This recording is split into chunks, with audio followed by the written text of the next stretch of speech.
Համայնքի ղեկավար, ընդդիմադիր քաղաքական գործիչ, պատիվ ունեմ խմբակցության, իմպիչմենթի վարչապետի թեկնածու, Պարոն Համբարձումյան, տեղեկացա, որ լրատվամիջոցների հետ արդեն հասցրել եք զրուցել այս եւ այլ օրակարգերի առնչությամբ, ամեն դեպքում նաեւ առանձին կցանկանամ անդրադառնանք հենց այս համատեքստում նախորդային ընդդիմությանը ուղղված կրակոցի վերաբերյալ դրա մասին խոսեք, Վոլոդյա Գրիգորյանին ինչպես եք ճանաչել եւ ինչպես կբնութագրեք կատարվածը։ Նախ ասեմ, որ կարծիք չեմ հայտնելու, Վոլոդյա Գրիգորյանը իմ ընկերն է եւ Վոլոդյա Գրիգորյանի կորուստը կարծում եմ ողջ հայ ժողովրդի կորուստն է, որտեղ նա ստեղծող աշխատող մարդ էր, նա 4 երեխաների հայր, հրաշալի ընտանիք ուներ եւ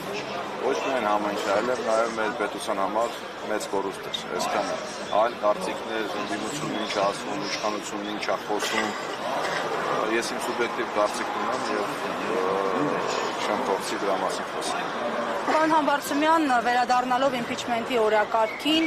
տարբեր տեղեկություններ կան, որ ինչ-որ փուլից հնարավոր է նաև մի շարք ԿՊ-ականներ միանան, նաև ձեր գործոնով պայմանավորված, ասում են, որ ձեր նկատմամբ հարգանքից ելնելով, ամեն դեպքում այսպիսի տեղեկություններ են շրջանառվում։ Դուք որևէ հստակեցում կմտցնեք սպասելիքների վերաբերյալ։ Սպասելիքներ լավ է, որ կան, այսօր խոսել եմ դրա մասին, բնական է, որ կարող է այդպես էլ լինի եւ այս process-ը, ինչպես միշտ ասել եմ, կանգ չի առնելու եւ մենք պիտի հասցնենք իր տրամաբանական, հաղթական ավարտի։ Եվ հնարավոր է, որ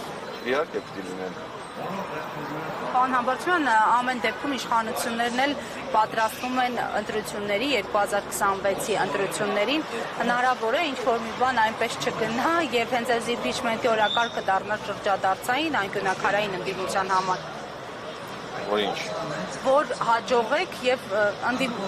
ընտրության չհասնի, այսպես իշխանապողություն։ Հնարավոր է մեր օրակարգը հենց դա է, որը ենք շնորհակալ։